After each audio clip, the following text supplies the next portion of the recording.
Hello, everyone. I believe we are live on LinkedIn. So welcome if you're coming in live, or if you're maybe someone who's going to watch the recording later. Really appreciate you coming along and spending some time with us today. It's a really great time to be looking at something, setting your new year up really well. It's always good to think about resilience, but I think January is a great time for it. So welcome to our workshop today called Harnessing Resilience, your formula for thriving in 2025. And we have a very special guest who I will introduce you to very shortly. Before we get into that, I do want to acknowledge the First Nations people, the traditional owners of the land on which we're meeting here in Australia. I'm in Perth, as is Sharon, and so in Bulu, and we are very honoured to have the Whadjuk people of the Noongar Nation here, and we pay our respects to their elders past and present. And of course, welcome to any First Nations people who are watching today. And I mean, when you think about resilience, you can learn a few things from the many thousands of years of continuing culture that they bring to our Australian culture today. So welcome. So first of all, not everybody knows who I am, so I'll introduce myself. I'm Natalie Lincoln. I'm the Director and Principal Consultant at Incredible People. I started Incredible People about 16 years ago as someone who's been in training and leadership development for quite a long time. It says on the slide there, I am a leadership tragic, very sadly. I read a lot, I connect a lot, I talk a lot, and train a lot in the topic of leadership. And my experience spans from corporate and small and medium business, non-profit and government. And I think it's a bit embarrassing, but over the years I've trained and coached over 1,000 leaders, which means I know lots and lots of stories, and I've seen lots of things go really well, and also sometimes things not go so well. And I draw all the things I share with my clients from research, from what the contemporary thinking is, and from my own clients' experiences. My trademark is really about being really practical and doable. There's no point having lots of great theory if you can't put it into practice. So I work with a huge range of clients, and it's lots of fun. I really love doing what I do. Now, that's enough about me, because today we've got a new hero or heroine coming in. But before I do introduce Sharon to you, I just want to get a few housekeeping tips out of the way. First of all, I did send out an email yesterday. I'm hoping that you saw it. It's a collaboration whiteboard in Canva. There was a link in the email, or you can use this QR code if you want to do it on your phone or a smartphone or something instead. We have put the link in the chat. I'm just wondering if anyone can tell me if you can actually see the link. Just wanting to be sure that you've got the link. We want to use the board a little bit later on, so we've got time to get you set up on it if you need to. So pop something in the chat to let us know if you've been able to access the link, or if you'd like us to post it again in the chat. Look, the format today, I will be handing over to Sharon shortly, and she's got a presentation with some activities clearly that she will go through. So it's a very interactive session today. There is going to be a Q&A session at the end. And so any questions you've got about resilience and leadership and teams and organisations, feel free to pop them in the chat as we go. There is a little bit of a lag in this live stream, I've found. And so having some questions in the chat as we go will just mean that when we get to the Q&A, everything will flow much better.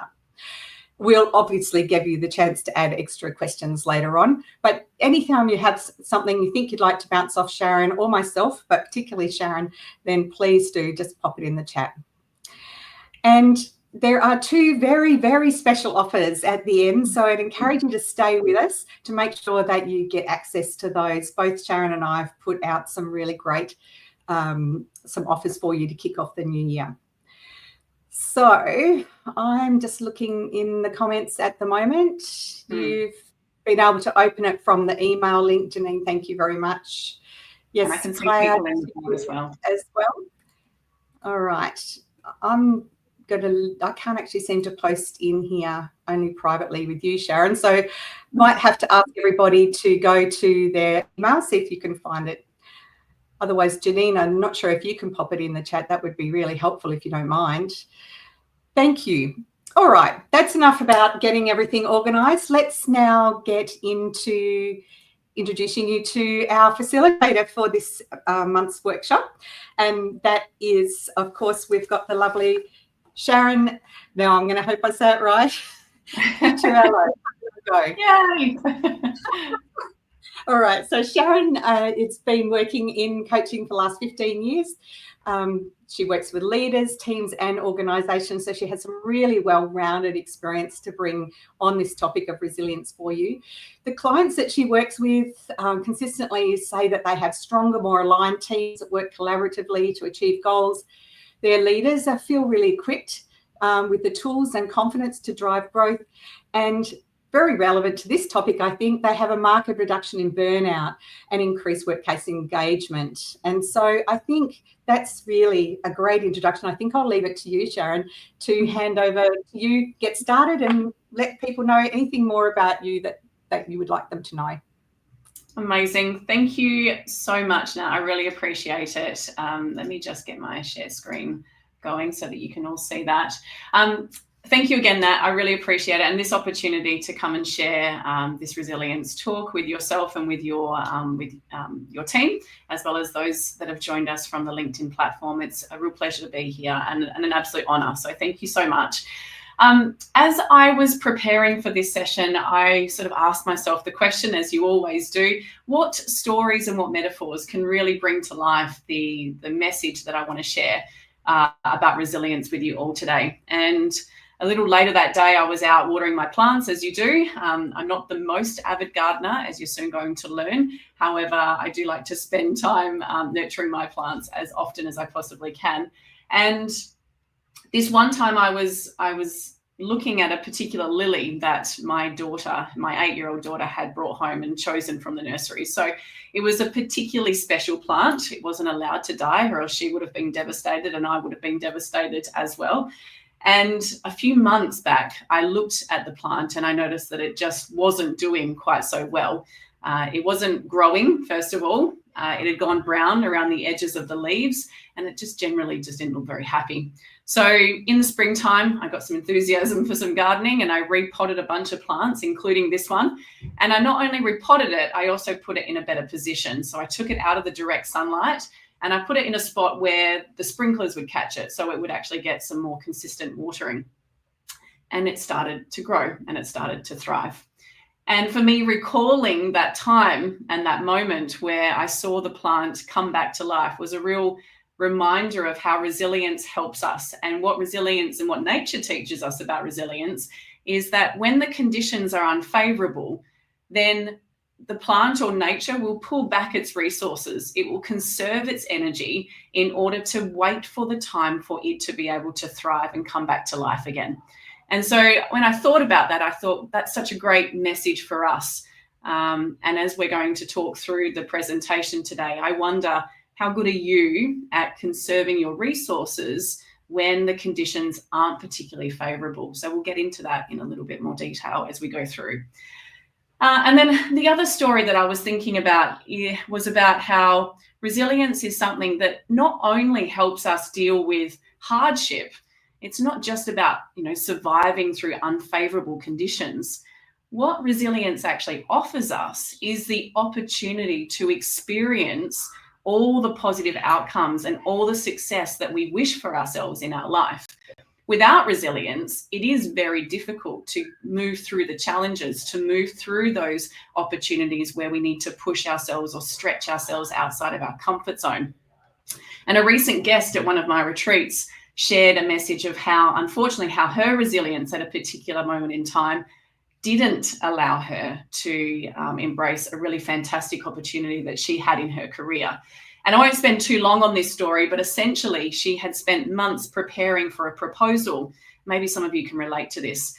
She'd spent months preparing for a proposal, put a lot of effort into it, late nights, long hours, sacrificed some of her own personal health commitments, sacrificed some of her own social commitments, and she wasn't necessarily the best parent during this phase of her life either.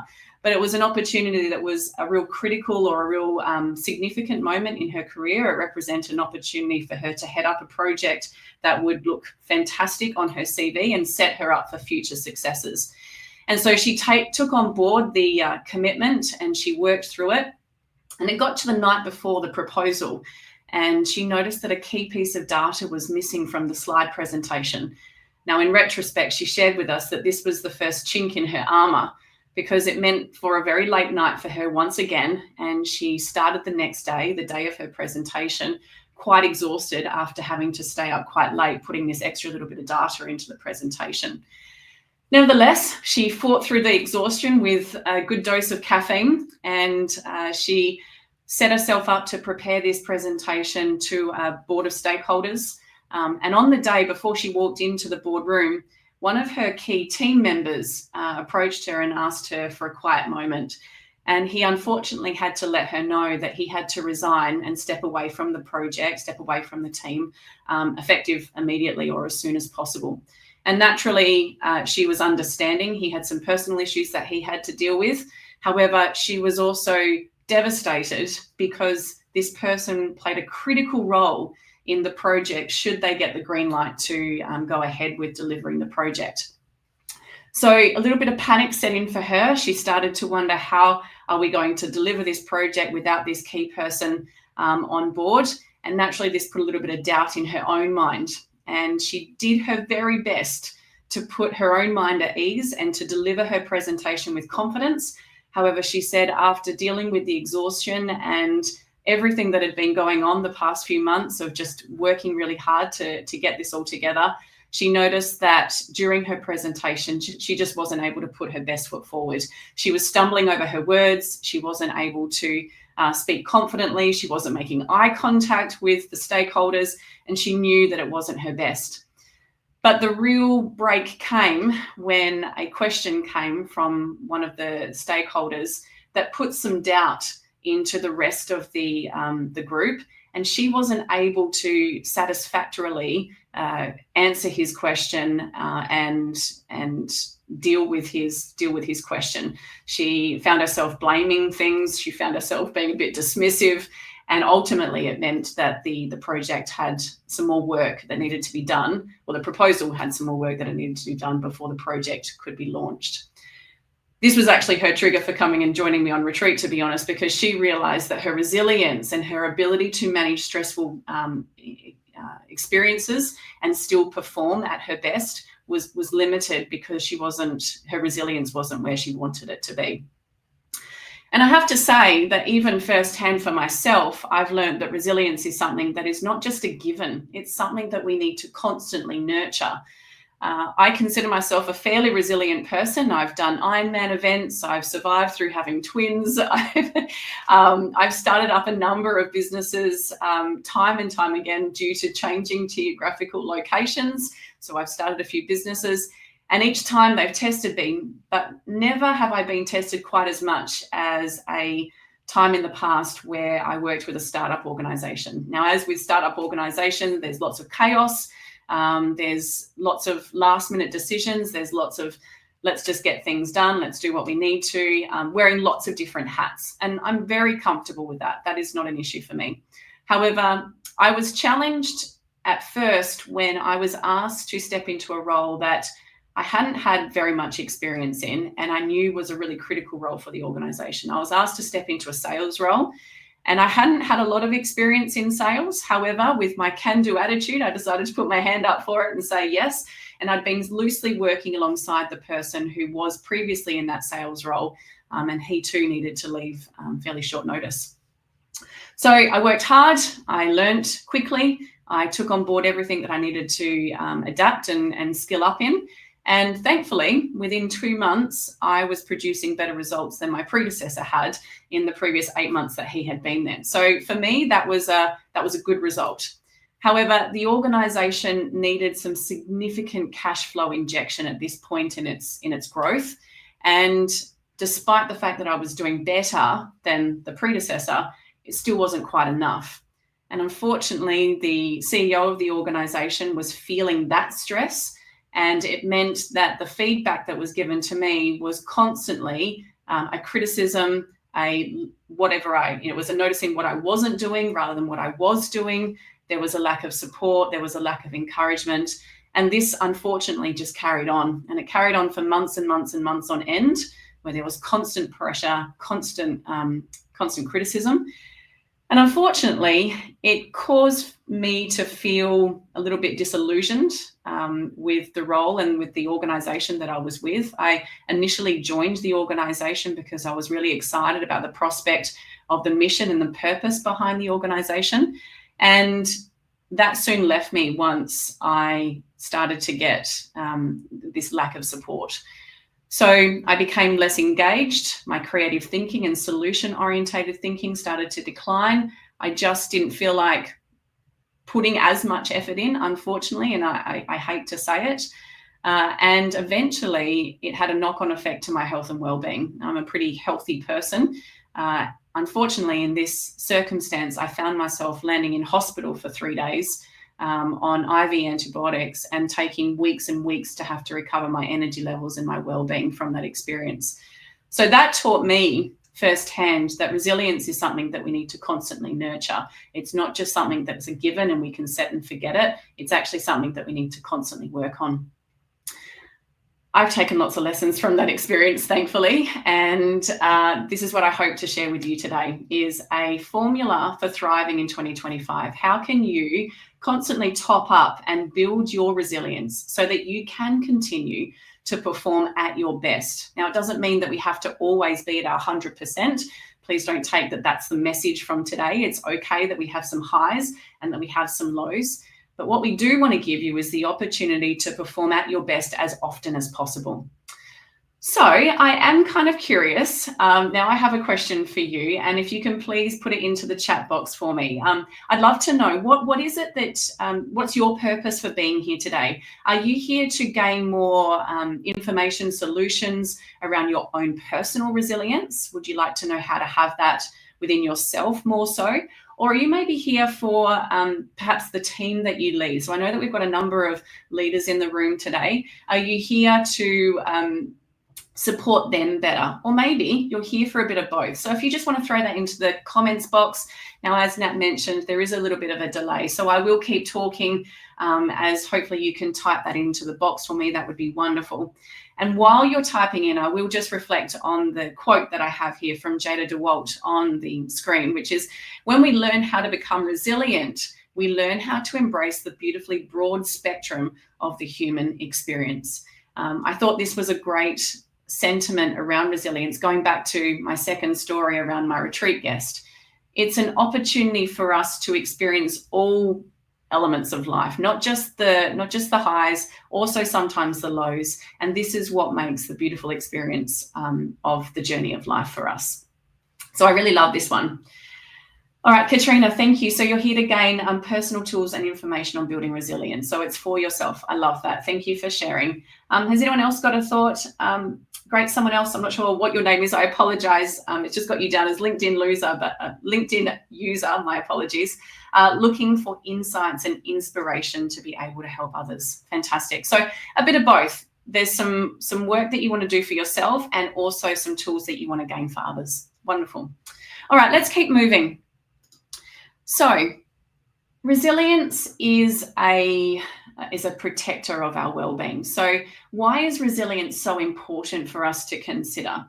When our resilience is low, it has a knock-on effect to our well-being. Now, I've got some statistics up on the screen for you to take a look at. Thank you, Janine. Your comments just come through as well. So, and Amanda, thank you. There is quite a lag, so I apologize for not noticing them at the time.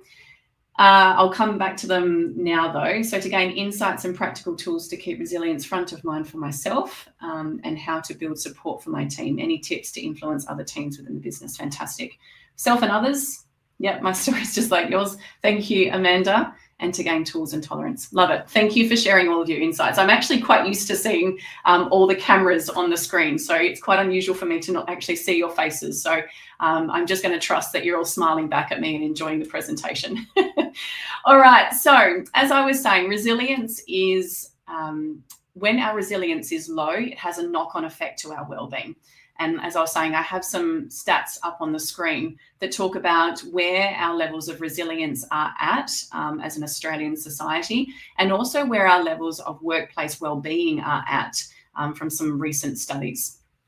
So I guess the point that I want to make here is that organizations, businesses, corporations need to be paying attention to workplace statistics and also take proactive measures to build resilience within their teams and within their people, because if they don't, well-being will then cause a decline in engagement, in productivity, in performance of their teams. And when that happens, we all know the knock-on results for the organization, for the business.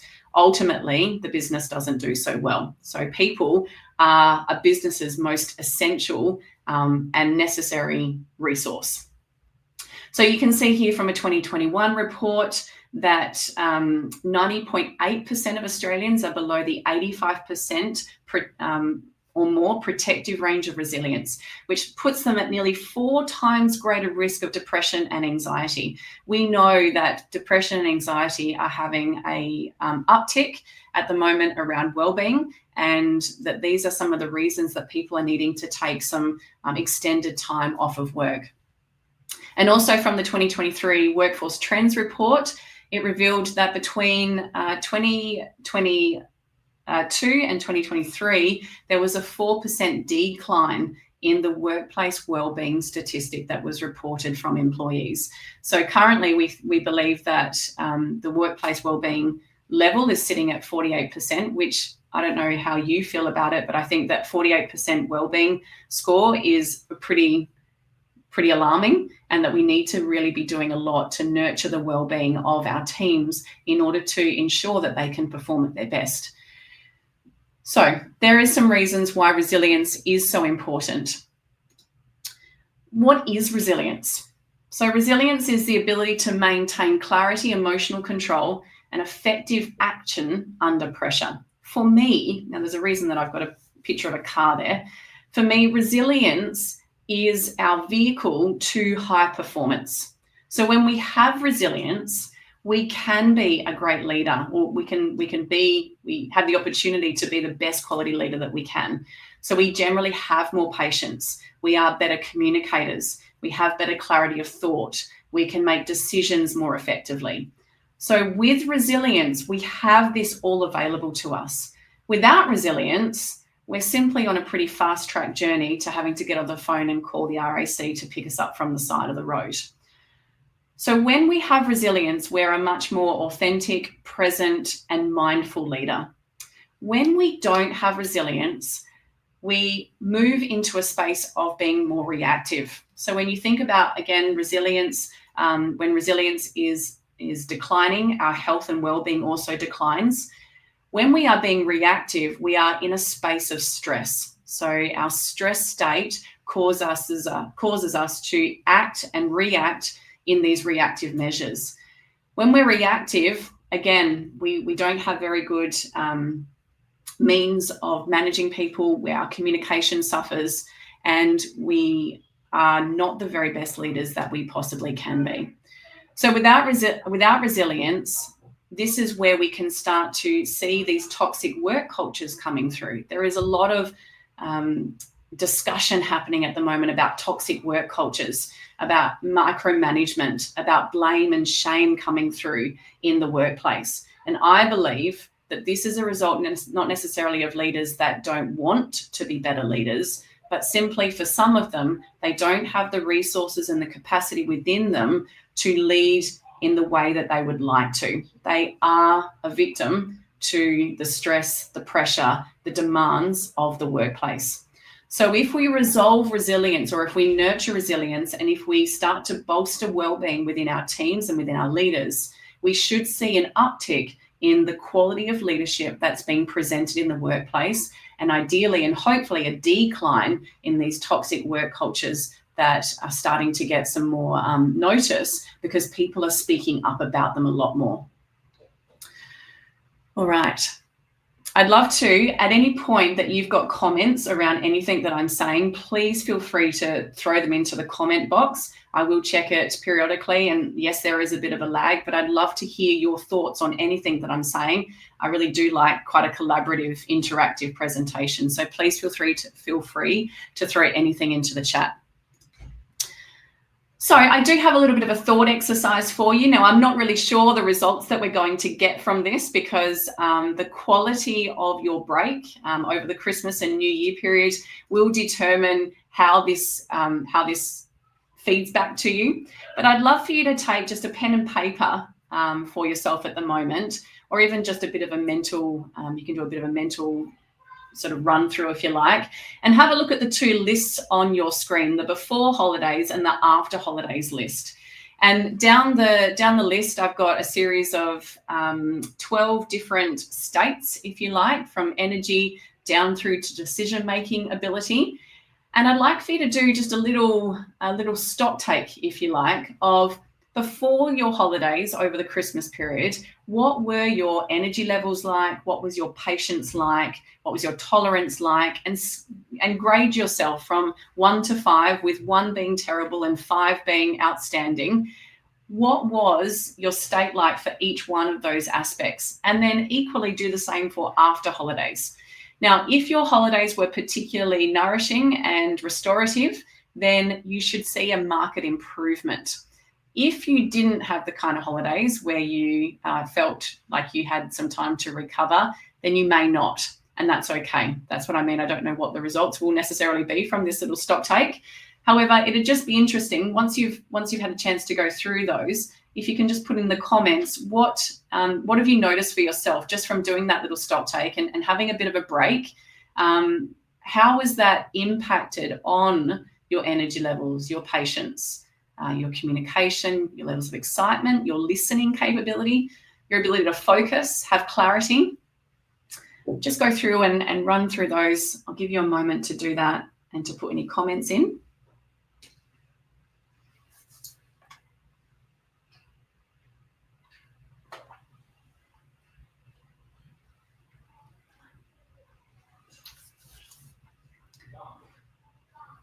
All right.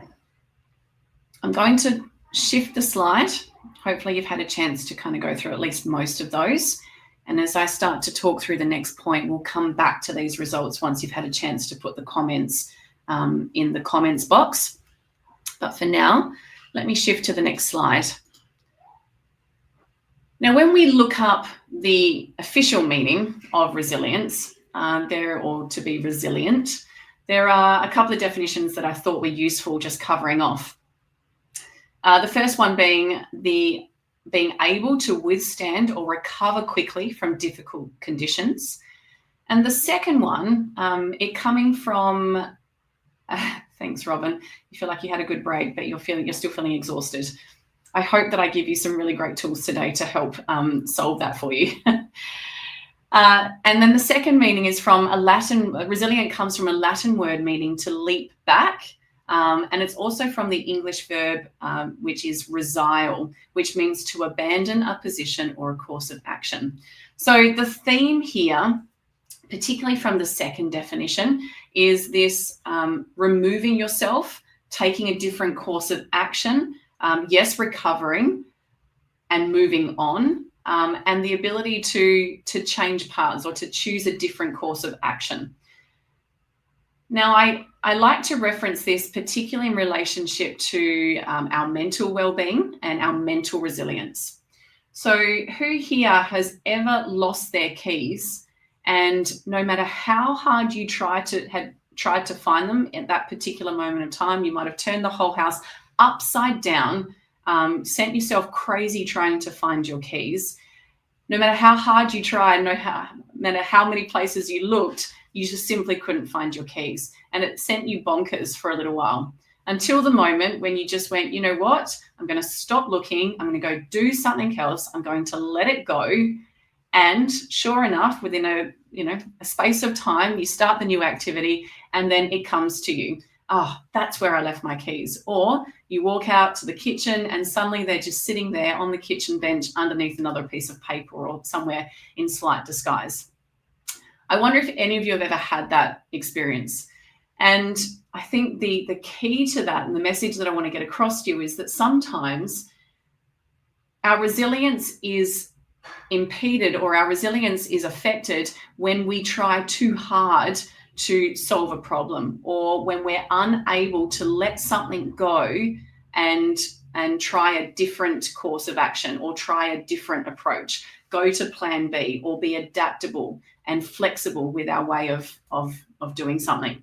So when we're unable to let things go, they mentally wear us down, and they can start to then affect our ability or our level of resilience. So I thought that was a really interesting thing to sort of share. Now, I have a question for you. And before I go into this question, thank you. Was excited to leave 24 behind and start fresh in 2025. That is great to hear. I've heard that from a number of people this year as well. And taking time and space away to rest, recover from a big year and refocus for 2025 provided high levels of clarity and optimism for me, setting me up for my own work and leading my team more effectively. Congratulations. That is fantastic, Janine. Still needing ongoing restful times, so planning mini breaks for each quarter is important for me in 2025. Great lessons, great insights, and already some great strategies in place. Well done, Janine. That's awesome. All right, so I have a question for you. Do we need to be strong to be resilient? Now, again, because of the lag, I'm going to give you the answer. But before I give you the answer, I want you to think about, this might help you to sort of see the point that I'm trying to make here. I want you to think about, you've got two sticks. Now, one is a brown dry stick that you've just picked up off the ground, and the other is a green youthful stick that you've actually just pulled fresh off a tree. Like, it's not a big branch, it's just a stick. You just pulled it off the edge of the trunk. Now, when you apply a little bit of pressure to the brown dry stick, it snaps. And when you apply a little bit of pressure to the green youthful stick, it bends. And when you remove the pressure, it actually bounces back to its original position. So both of them are strong, but one is more resilient, and that's the green youthful stick. And the thing that makes the difference is its ability to be flexible and adaptable. So when we are strong and rigid, we are actually less resilient than if we can be strong and also flexible. It's a really key and critical difference in resiliency, and particularly in leadership. We can find leaders that are too rigid. They have a plan and they just want to stick to the plan no matter what it costs and what it takes. When we can find ourselves being flexible and adaptable and working with a plan B if plan A isn't working out, that's when we actually find ourselves in a place where we end the project in a better state than when we started. So that one is really important. Now, the other reference to strong that I want to bring to your attention is to call upon the Codral ad around being, soldiering on and being strong. And I think for many of us, we've grown up in a society where we just suck it up, get on with it, and just deal with it. And I think this soldiering on mentality has created this wearing down of resilience. It has caused us to not listen to ourselves properly, and has meant that we have not sought out help or support in times when we've not been feeling our best. So as I referenced at the very start of the session, resilience is not about always having to be performing at your absolute peak and to never have any moments where you need to take a break, or where you need to recognize that actually you can't do it all by yourself. Part of good resilience is knowing and being aware of the support structures that are available to you, whether they're support structures for your own well-being, like self-care, or they're support structures in terms of people and your team around you. So when we recognize that we can be strong and also ask for support, then that is again where we have a recipe for success around our resilience. Now I'm just going to come to some of the comments. A tree nearly So I wanted to see the terms and conditions of 2025 after an interesting in 2024, but looks like it's going to be turbulent. Okay, so Katrina, thank you for sharing. You're going to need some really great resilience this year. So again, hoping that as we go through today's presentation, you're going to gain some really great insights. Further insights. And a tree nearly fell on me. I had to move it off the path I walk on. Used a long handle shovel to try and lever the tree. Shovel kept slipping. I turned the shovel over and was able to lever the tree. Nice. Well done. That's called being resourceful, and that's called being adaptable. Congratulations. All right. So I hope you're learning some key things here and that you're maybe getting some aha moments for yourself. Are you flexible? And are you comfortable with asking for support when you need it? Both of those are a recipe for success when it comes to your resilience. So I thought I'd look at what are some of the top characteristics or what some of the top qualities of resilient people to share with you. And as we go through these, I want you to ask yourself, how well do I emulate these qualities? And how well do some members of my team emulate these qualities? So number one, resilient people see themselves as survivors and not as victims. If you're all in Perth, you'll know that it's been very hot the last couple of days. And I was in the gym the other day. It was 9 o'clock in the morning. It's a warehouse type setup. It has no air conditioning, and we're all in there doing a pretty significant workout. And for some of us, we were okay with the heat. It was uncomfortable, but we were managing through it. And for some of us, there was some self-talk and some verbalization of the discomfort of the heat. And for those that made it through the workout, as in when I say made it through the workout, no one passed out, no one collapsed in a heap, just to put that out there. But there were some people that participated all the way through to the end of the workout, and there were some people that checked out of the workout. And the people that participated all the way through the workout were those that had the attitude and the mindset of they will be okay. They can survive. They may need to take a few more breaths or a few more breaks rather to get some water throughout the workout. That's okay. They may need to pull back the intensity a little bit. That's okay too. But ultimately, they have a mentality of being a survivor. Those that decided to check out of the workout early were the ones that were blaming the heat for their ability to perform. It was all the heat's fault. They didn't take any proactive efforts to manage their state or manage their health and well-being during that workout time. They weren't saying, oh, I'm just going to go take an extra bit of water, or I'm going to pull it back a little bit. They just constantly put the blame onto the heat and telling themselves that they couldn't do it. And this is what we call a victim mentality. So resilient people see themselves as survivors. And again, going back to being able to embrace opportunities, it allows them to get through a successful workout. Number two, they have positive self-perception. So similar, they believe that they will always be okay, that they are a good and decent person, that they have value and that they bring value to any situation that they place themselves into. They recognize that value in themselves. Number three, they can manage their emotions. So it's not about not having these emotions. It's not about not getting frustrated, not getting angry, not getting sad, not getting disheartened. It's about resilient people are able to, number one, recognize the emotion, number two, process it and understand it, and then number three, deal with it in a really resourceful way. People that have a lack of resilience will get overwhelmed by their emotions, and their emotions will take control of them. And this becomes quite a stressful situation. And sometimes people will actually stop experiencing emotions. They'll shut down that emotional part. They'll just simply check out because they fear the inability to manage their emotions. So resilient people have a good, healthy relationship with their emotions. They have good emotional well-being, and they have what we call a high emotional intelligence. Number four, they accept that life has challenges. So they're not sticking their head in the sand, just pretending that life is all dandy. They recognize that there are challenges and they are prepared for them. Those that get caught by surprise by the challenges tend to take a bigger hit on their resilience because they're not prepared for it. So they are proactive in looking at how they can best set themselves up for success.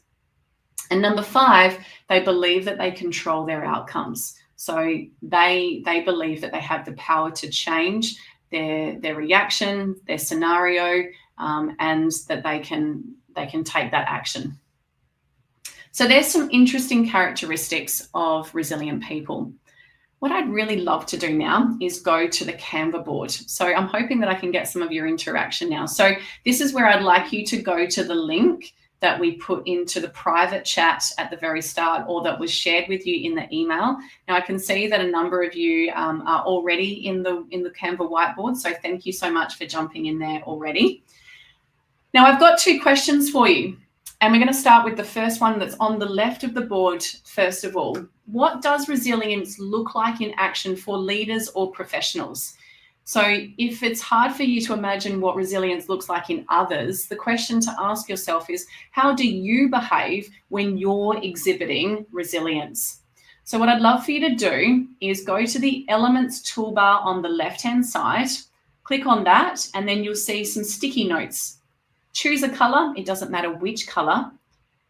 But if we answer the first question first of all, and I've given you an example here, calm under pressure, choose the sticky note, place it onto the whiteboard by clicking on the whiteboard, and then go ahead and start typing. What does resilience look like in action for leaders or professionals? Now, what I want to create here is a list of, like I said, what resilience actually looks like. And then we're going to come to the second question, and we're going to create a map of how resilience supports high performance in leaders. All right, I'm just going to make, there we go. All right.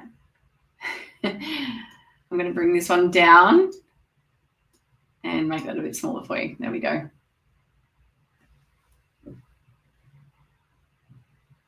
All right.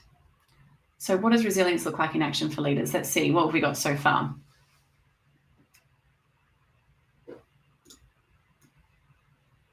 We have got, now if any of you are having challenges with this, please feel free to put your comments into the comments box back on StreamYard, and I can put it onto the whiteboard for you. So if you can't quite manage to get the whiteboard working, that's your solution. Put it into comments and I'll copy and paste it across. But I can see that most of you have got it, so that's amazing. All right, so where are we at? We've got a willingness to learn from mistakes, absolutely. We have got Heidi, you've put down, I can't see it properly because your name is covering over half the text. I'll just expand it for a second. Remove noise and dial down the peaks to focus on what is important. Thank you. Yes, good. So again, that's the emotional intelligence at play there. I love that. Willing to make a call to change or abandon the path to a goal. Yes, that's the flexibility. Fantastic. Staying true and working hard, knowing it will be okay no matter what. Yeah, there's a couple of things in there. That's really great. Well done. Thank you. You can see we've got a bald eagle. I'm not sure your real name, and that's assuming that that's not your real name. I've noticed that you've got a couple of sticky notes set up. So are you okay having trouble typing? Or like I said, if you want to put your comments into the comment box, please feel free to, and I can put them onto a sticky note for you. Calming presence, clear communication, able to consider info and stay curious. Yes, I love the curiosity piece. That's fantastic. Open to finding solutions, buffer, quiet the noise and the distraction. Good. I love these. Well done. They get help. Yes, thank you, Heidi. Absolutely. There's a few more coming through. I'll give you a moment more. I like the character names that you've all got on your cursors. I wasn't expecting that. I didn't know that you could set yourself up with some of these names. These are great. Willing. Now I can see you're typing something. I can't quite read it because your name's. Oh, there we go. Willing to try something new, take risks. Yes, absolutely. Good. All right.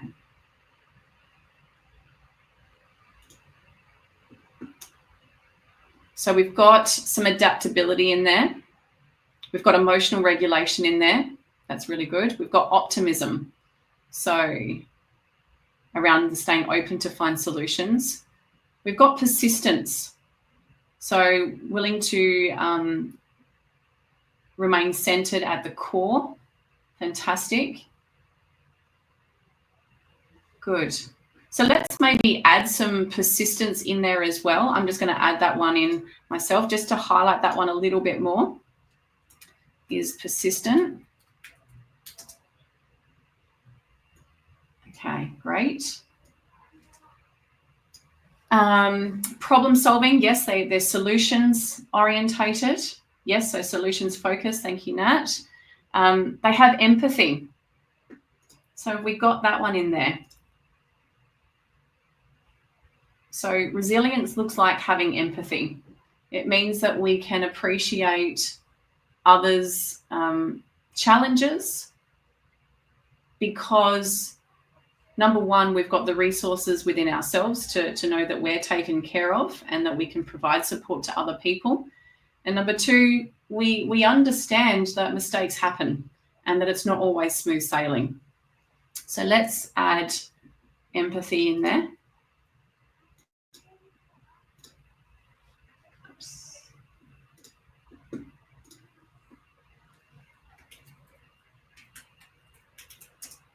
All right. Great. Visionary thinking is in there around solutions. Decision making. Have we got something in here around decision making? Yes.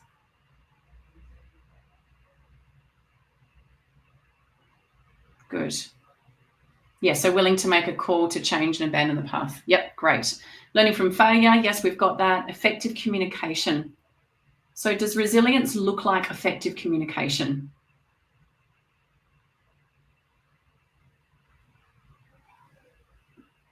Oh, thank you, Nat. I can see that you're working through the chat as well. Thank you. That's amazing. Oh, I love that. Approachable. Yes, 100%. I'm going to add the communication. So good listener and is clear in there. Oops. Communication. All right, great. All right, building relationships. So does resilience look like building relationships? I love the valuing difference one as well. Really good. Demonstrating grit over periods of time and celebrating wins along the way. Yes. That they're caring. Yes, that certainly feeds into the building relationships. Self-care. Do we have resilience looks like self-care? Well, yes, getting help when needed. That certainly feeds into self-care. Do we have something around? So caring, obviously, to themselves and to others. I'm going to put in one that is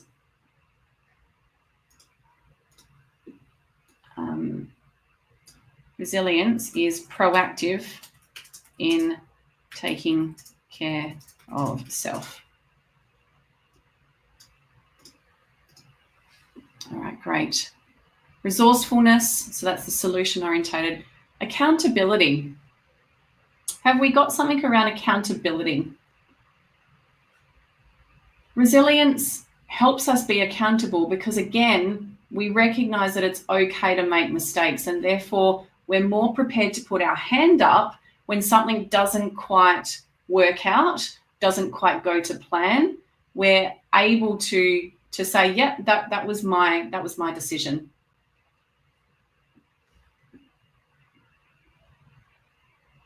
Oh, weathering the storm, not being defined by the storm. I love that. Yes.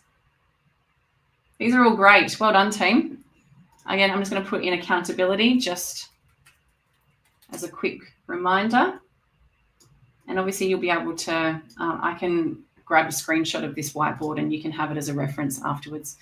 And inspiring of others. Do we have something around where we inspire others or motivate others? Celebrating wins is certainly part of that. Valuing difference is certainly part of that. Acknowledging wins.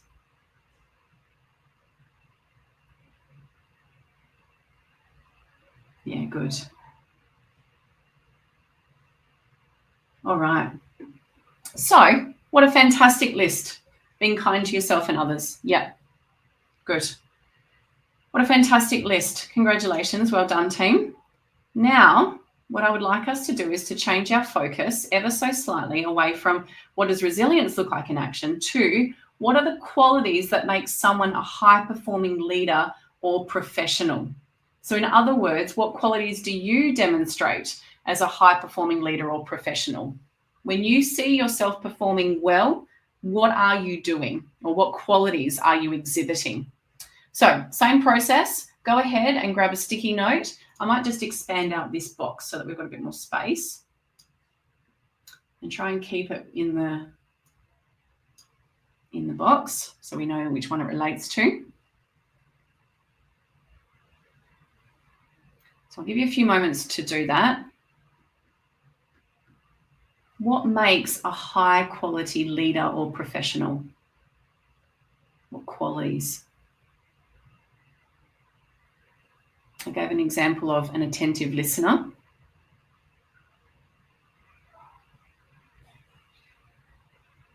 I think also, I'm just going to throw some out there and it might inspire some more of your thoughts as well. I'm very happy for you to borrow some of these and use some of these.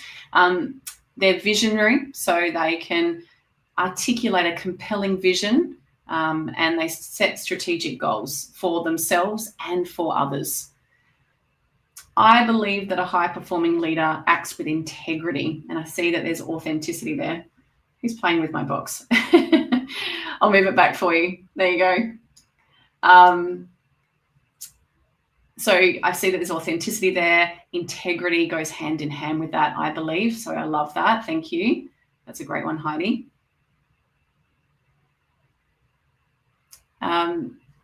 Again, effective communicators. So yes, we've got compassion and kindness. They're self-reflective. They're calm, organized, approachable, and authentic. Good. They're organized. They have good time management. They're understanding. Well done. I love all these. What else? What about emotional intelligence?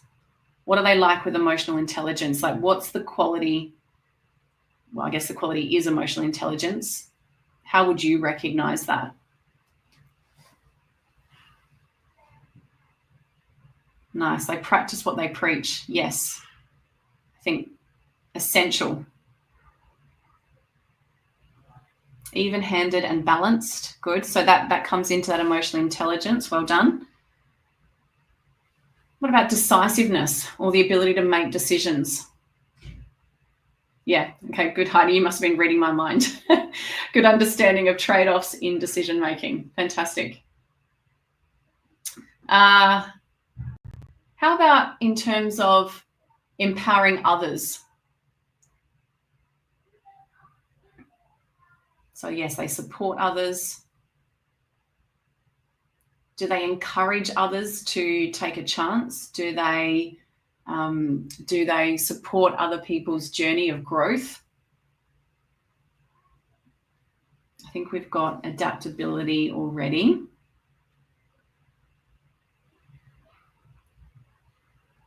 Maintaining cultural integrity, yes. Clarity and the big picture mindset, good relationship building ability, yes. They have curiosity, love that. They inspire and encourage giving it a go, excellent. They're considered and deliberate in their approach. They have a strengths-based to encourage others and encourage learning. I'm reading as you're typing, Flying Lima. All right. I love all these. I'm going to give you 30 more seconds. You are absolutely on fire. Well done. I think you've got a good grasp of this, though. What I would love you to take a moment to do, and I'm just going to zoom out just a little bit. I hope this doesn't mess with you all too much, and hopefully you can still read this. But what I would love for you to do is have a look at the relationship between what resilience looks like in action and how this generates fantastic leadership. So, for example, empathetic as a quality, let me just get a line, let's see if this works. Oops. Empathetic allows us to support, where was the support others? Oh, there we go, supporting others. I mean, it does so many things, but there is a direct link between being empathetic and support others. Not taking failure personally. They're able to stay even-handed and balanced. I think that's a good, and there are, like I said, there are so many links. There are not just one link to one attribute, but even-handed and balanced comes from being able to not take failure personally. They don't get stressed and worked up about it. So see how I've drawn some lines there? I'd like you to choose one relationship between one resilience capability or characteristic and one leadership quality, and draw the link between the two yourself. So just choose one. We're going to end up with quite a few of them, as everyone has an opportunity to work on this. Nice. So draw a link between one resilience action and one leadership quality. And if you've got a bit more time, you can do 2 or 3. I'll let you know when to stop. So yes, willing to learn from mistakes helps us with being curious. Absolutely. What else? So being a good listener helps us, I can't even read that. Self-reflect. Yes, good. Thank you.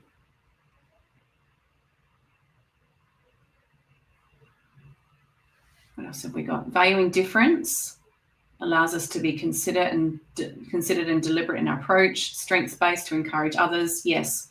So you've got the picture, right? I am just aware of time. So you've got the message. Resilience is a critical element in helping us to be the very best performing leaders that we can be. Maybe just in the comments for me quickly, if you can just type a yes, a thank you, that you've got it, that you see the connection, then I know that I can move on to the last few slides.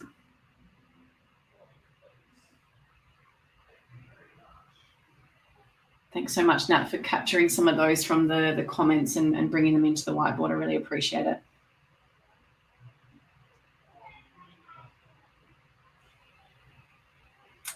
All right. As those comments come through, I'm going to now give you the opportunity to have your, thanks, there they come, got it. All right, so here is my formula for thriving in 2025. I have called it trust because at its fundamental, I think that trust is such a critical factor in having resilience, looking after ourselves, in being able to perform at our best, trusting in ourselves and also trusting in others. So we've got the 5 elements of trust. Number 1, to have resilience and to nurture resilience within yourself is number 1, have a target and a purpose. When we know where we're going, this helps us to maintain consistency, particularly during times of difficulty. When you know why you're doing it, you're more prepared to tolerate the discomfort. Now, you shouldn't necessarily tolerate the discomfort. That there is a gradient, right? There is a point where you can tolerate some discomfort, and then there's a point where you need to recognize that you should change tactics. But some discomfort can help us push outside of that comfort zone to learn, to grow, and to become a better version of ourselves, or to become more skilled. When the excitement of that target and that purpose outweighs the discomfort, we will have consistency to drive ourselves to continue to perform. So I'm going to ask you the question, what's one goal that you can set to stay motivated this year? And I want you to just write that down quickly with your pen and paper. I want you to write down what's one goal that you can set to stay motivated this year. And it might be in your professional career, in your area of business, or it might be around health and well-being, or it might be around financial well-being. It might be in your relationships. Whatever it is, any area that you'd like to be more persistent, make sure you've got a goal or a purpose at least to have yourself set that up. Thank you. All right, number 2, recognition. Identify your value. What's the unique value that you bring to any situation? And if it's in a professional context where you want to have more resilience, then recognize the value that you bring professionally. If it's in relationships that you want to have more resilience, recognize the value that you bring to that relationship or to those relationships. If it's in your health and well-being, recognize where your strengths are around your health and well-being behavior. So I want you to go ahead and list 3 strengths or values that are unique to you. What do you do particularly well? Number 3, understanding. So we must embrace an understanding of where we have control and what we have control over and where we do not. A lot of times people are trying to control elements that are outside of their control. Let me give you an example. The weather is outside of our control. Other people's actions are outside of our control. Policies and procedures, some of those are outside of our control. There are some areas where we have influence, like your boss, for example, or your line report. You have some influence over that. If you don't like that person or you don't feel like you can work with them, you have the opportunity to change it. It may be a slightly longer term solution, but there is some influence that you have there. So my point is control the controllables and adapt where necessary. So can you recognize for yourself any areas that you try to control, particularly with other people's behaviors? I find this is a common tripping area for a lot of people. Where do you try to control other people and it leads to frustration for you? And how will you stop trying to control? What will you focus on instead? And how will you adapt? Because ultimately, it's you that benefits. You're the one who feels the frustration. So how can you adapt?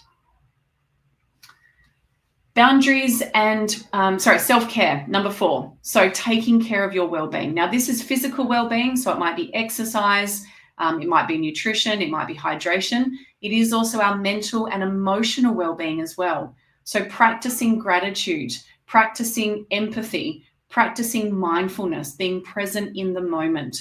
All of these elements of self-care are really critically important to nurturing and nourishing our resilience on a day-to-day basis. And then finally, your team, your social currency. Who can you lean on or borrow support from in times when you're not feeling quite your strongest? There's that word, that strong word.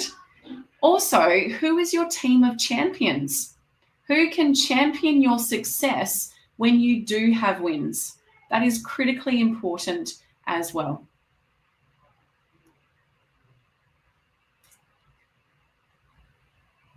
Yeah, so I see some comments coming through. Thank you.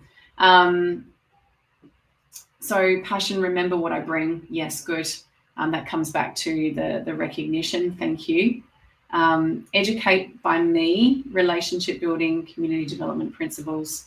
I can see these comments relate to all of these different elements. Thank you. Ways of working for my people, great. Substantive equality is not totally understood and is frustrating when trying to develop EEO initiatives. Totally understand. So what can you take control of to better create understanding? What can you facilitate? What can you influence so that you can manage your own frustration? I get that it's frustrating. Yeah, my peer support person, my ED, my colleagues. There's your team. I love that. Thank you. All right. Any questions about any of that, please feel free to throw them into the chat box and we can answer them in the question section, which is just about to come up.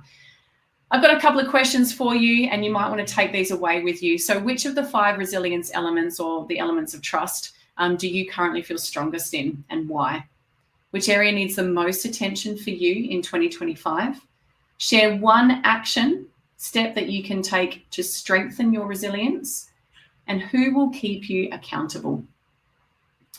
If you want to put any of your answers to one of those 4 questions into the chat box, I'm very happy to have that reflection.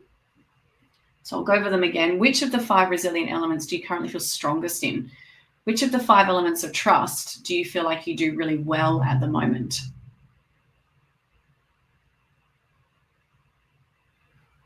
Nice. So initially you get hurt, but eventually get through once I yam up with my management. Good, so there's your support person. I love that. And you've got an effective strategy. So which of those 5 of the trust formula do you need most attention in 2025? Is there one particular one where you know that you could do particularly better? What's one action step? And then who's going to keep you accountable to these?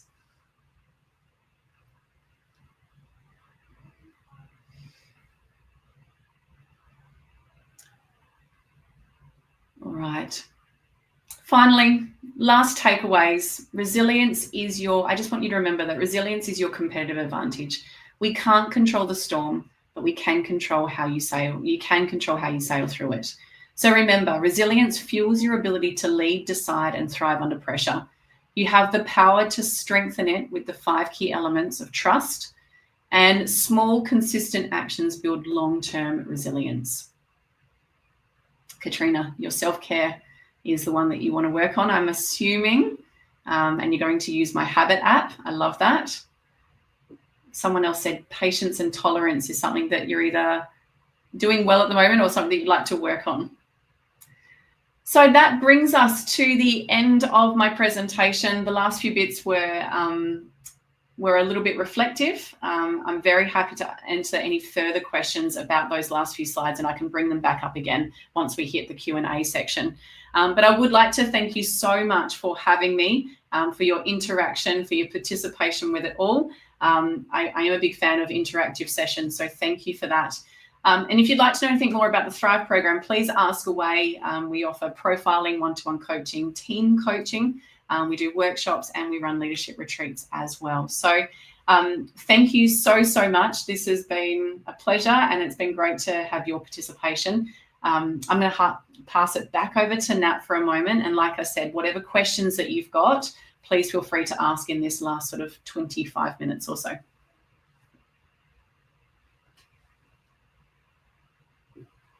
So Janine, you said team is your strongest at the moment. That's fantastic. What a good feeling. And a tribute to you. We attract good people into our world. So congratulations. Letting go of control while setting helpful boundaries to continue building understanding. We'll share with the team and line leader to support accountability. Love it. Thank you, Janine. Really great insights.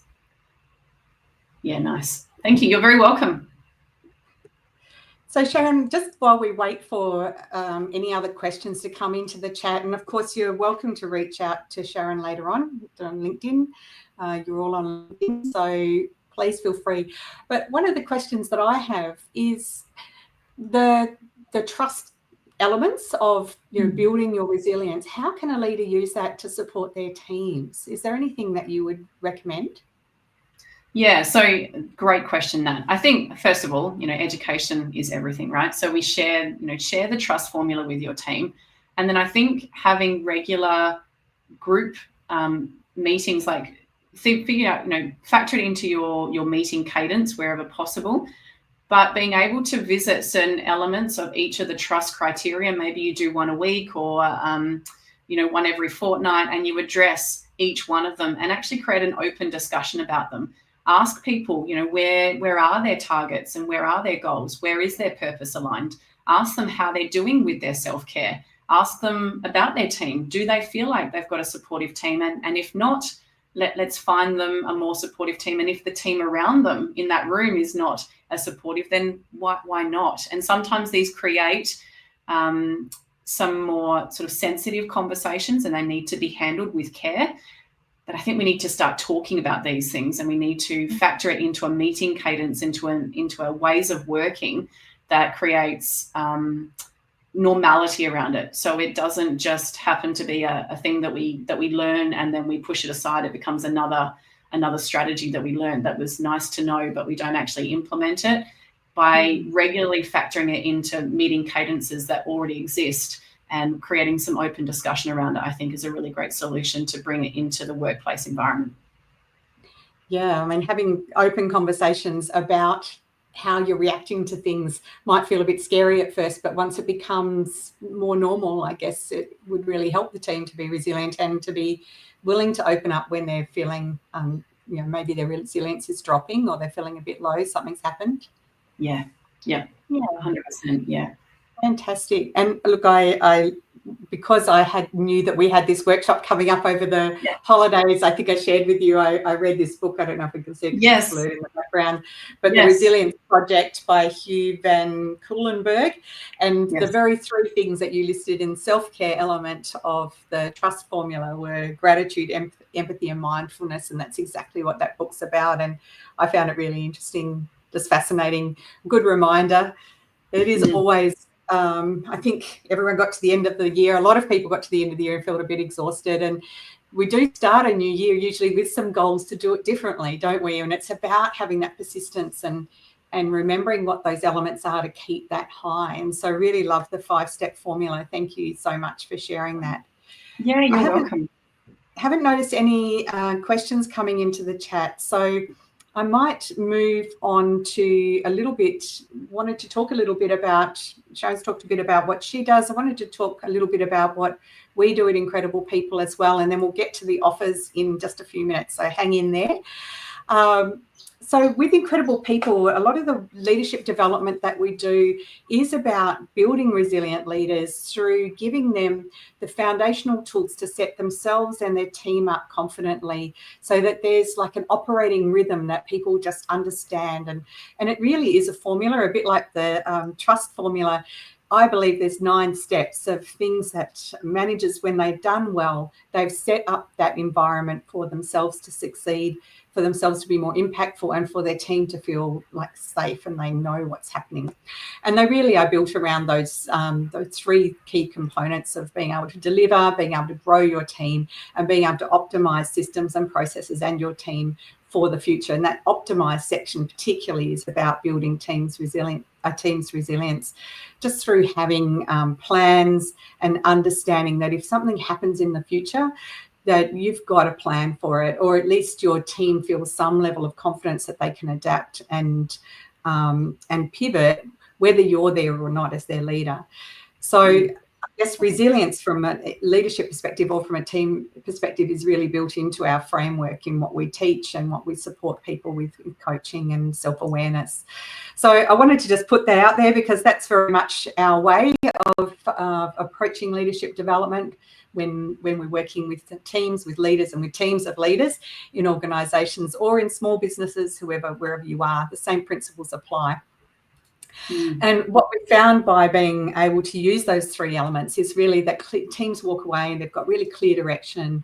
Everyone's engaged, motivated to work well together. They understand what that looks like, and they're future-proofed, like I said, if anything goes wrong. And that really just builds the confidence in the leaders, and they can be a much more impactful and balanced, which were all the things that you were just talking about, Sharon. So I think there's a lot of parallels in the way that we approach our work, and that's why I was really keen to have you talk to my network and share your experience. And I also know that you're a very practical person. I didn't mention at the very beginning that I met Sharon actually at one of those retreats that she talked about before, and I highly recommend.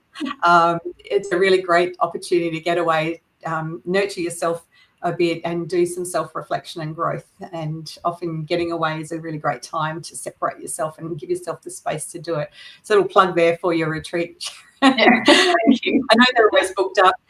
Look, for us, we do a lot of, we do training, in-house training, and sometimes some public training, coaching, and working on launching a membership program very soon, which will walk alongside leaders, new leaders, and leaders who haven't perhaps had that support to be able to really grow as a leader early on in their career and through the first 5 years, walking alongside you for 12 months and helping you to really put in place all of the learnings and the steps in the momentum framework. So if that's something sounds interesting, please stay LinkedIn. There'll be a lot more information coming out down the track. And of course, if you'd like to be on our email list, then you'll certainly hear about things as they're being launched.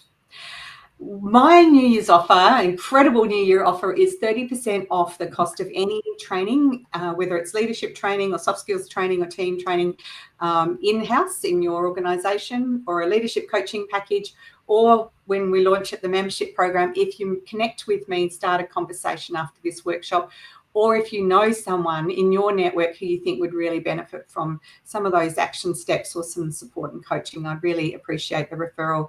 And so depending which you apply, that's a saving of up to, nearly $4,000 just by starting a conversation or referring a friend today. So that's my offer, but I'm going to move on to Sharon's even more generous offer. So over to you, Sharon. No buts. That is fantastic. And I love everything like around your formula, and it echoes what I've just shared around, when people are clear on and feel safe and understand what the expectations are, then there is resilience, and there's an opportunity for them to know what they can test and what they can stretch, and where they just need to sort of stay with the program, if you like. So amazing. So yes, my offer is around the Thrive coaching program. Myself and my husband, we run it jointly. We are offering anybody that signs up today or off the back of this presentation that they will receive a complimentary profile for either their individual leaders, their team, so we can profile a team, and we can also profile an organization. So it's a thought code profiling tool. It has those 3 different elements, and that's up to $5,000 or $5,500 value. So a really beneficial profile. It gives you a really great snapshot as to where either an individual, your team, or the organization is at, and it's based in thinking capability rather than putting people into a box around their personality style or something like that. So it tracks where people are at currently, and it also can track where their professional development goes over time, because it's based on thinking.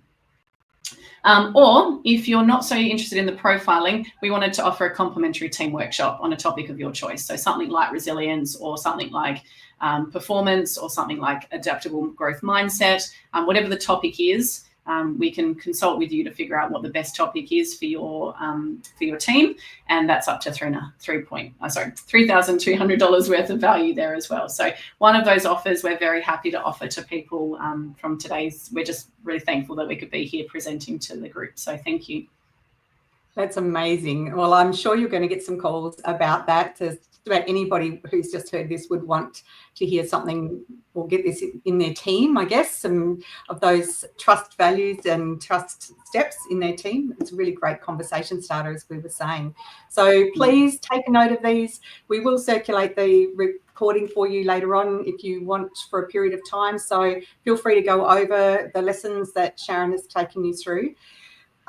Joanne has asked, can I please repeat the title and author of that book? Absolutely, Joanne. It is called The Resilience Project, and it's written by Hugh Van Cuylenburg. It's Cuylenburg. I will send you the details in a direct message after this so that you've got it, Joanne. So I think at this point, thank you so much for coming along, for being a part of it, for being such amazing contributors on the board with the Canva and making that all work. I really appreciate it. Sharon, making it interactive in this format is not easy, and you did a wonderful job. Thank you so much for all the time and effort you've put in, being willing to share what you know and what you know really works with leaders. I'm very grateful for your time. For everybody who's along today, we run these workshops every month. The next one in February is about successful onboarding. So really how to fast track success from day one. Some of the ideas that I present in that workshop might be a bit different to what you would be doing naturally in your organisation. Even if you do have a fairly good onboarding program, I'd recommend you come along and be curious and open-minded and see if there's some new ideas you can take away. Let's face it, if you can get your new people firing quickly, then that takes a lot of pressure off you and your team and improves the service delivery and outcomes for your clients and stakeholders. So I hope that you'll sign up for next month. But thanks again, and I think we'll wind up there. Thank you so much, Sharon. You're very welcome. Thank you, everybody. It's been a pleasure. Thanks, everyone. Bye.